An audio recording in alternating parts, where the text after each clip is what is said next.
inexpensive to purchase and easy to make. It's something that most families already have at home and can be easily incorporated into OT telehealth sessions. Hi, I'm Cindy from Your Kids OT, and today we're going to look at how to include Playdough in OT telehealth sessions to encourage the learning of letters, letter formation and legibility as well. Now, if you don't actually have Playdough at home, I'll link a recipe that I've got, a really simple one with a video in the description box below.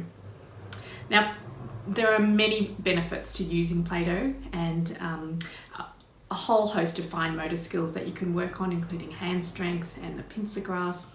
I won't go into that in this video, and we might talk about it at another time. And whilst today I'm really concentrating on letters, the principles can really be applied to learning shapes and learning numbers as well. It's important to encourage hands-on learning with your children, and Playdough really provides a good way to do that. It's a multisensory experience and approach that can be used to engage a child as an active participant in their learning. And I think that's really important right now in telehealth OT sessions, so that your child is not just a viewer, not just viewing the OT on the screen, but really actively participating in their learning. When your children are just learning the alphabet, they don't need to be too concerned about the formation of the letter. Playdough can just be used to encourage some interest and encourage those fine motor skills at the same time. They can push, pull. This printable is part of a package that I have available in my shop, and I'll put a link to the alphabet learning bundle down below. So another way you might incorporate the use of Playdough is with the whole alphabet, learning how to sing, learning to point and sing as you go along, or maybe even pulling off bits of Playdough to place on a letter that they're learning. Perhaps they're learning how to spell their name and learning the letters in their name, and they can just rip pieces of Playdough off and just find the letters in their name. You might even want to work on forming an actual little ball. That's a bit trickier with those fine motor skills.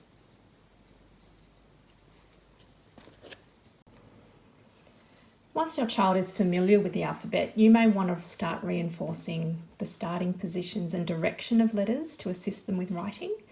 So Playdough in various size sausage shapes are ideal for letter formation and can be placed down on a table. So I've got a long one and a round one to form the letter B, or on top of a visual prompt again. So these are my letter roads. So I'm starting at the green dot and placing my Playdough down, and then I'll do the loop around, up and around. And I might just get the child to press the Playdough in the order of in the direction.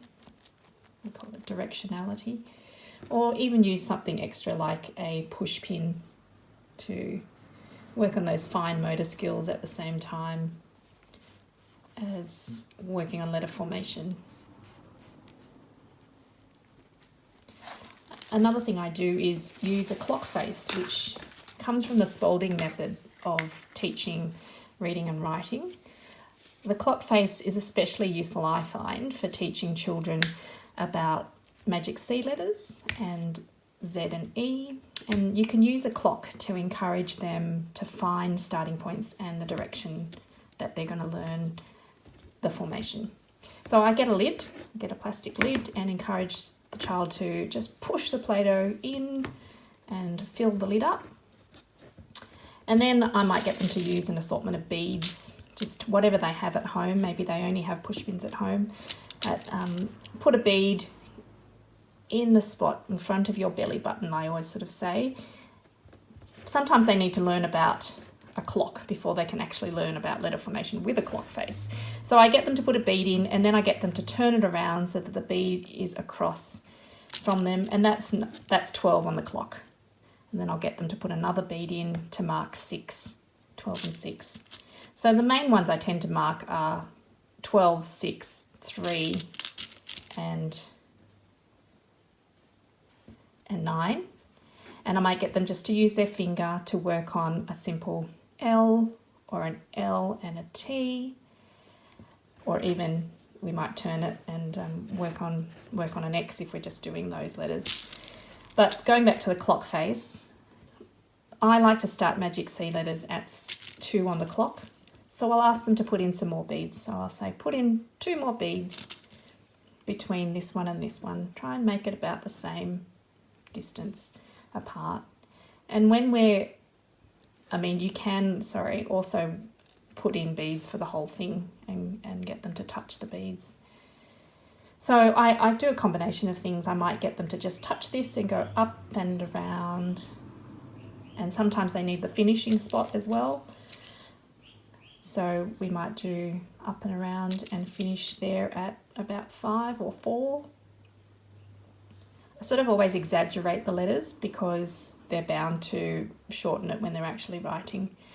And then we might even use that push pin and draw in the Play-Doh itself to form the letter. And then if we're doing O, we might just keep going back around. So it just provides that feedback, that kind of static feedback as they're working on letter formation.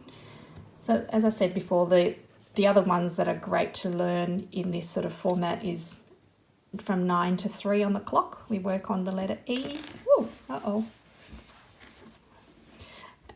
So we go across 9 to 3 and go up and around and finish at 5. Or the other good one to work on is just Z, 9 to 3. And it's a really useful way to work on the starting points, direction, and just to prevent reversals as well. So use a lid and some Play-Doh and maybe some beads or a push pin, and it's a really great way to encourage letter formation. As children start to develop skills for letter formation, they might start working on the size of their letters and the alignment to the writing line. These are my earth paper lines, the sky, the grass, and the earth, the dirt. And I've got a laminated copy here, but as I said, you can put it into a plastic sleeve. So here we work on, we might work on tall letters, or we might work on small letters staying on the grass. So the tall letters go from the sky to the grass. The short letters, the small letters, go just on the grass, or we might even work on tail letters that go from the grass down to the dirt. Well, I need to make that a bit longer.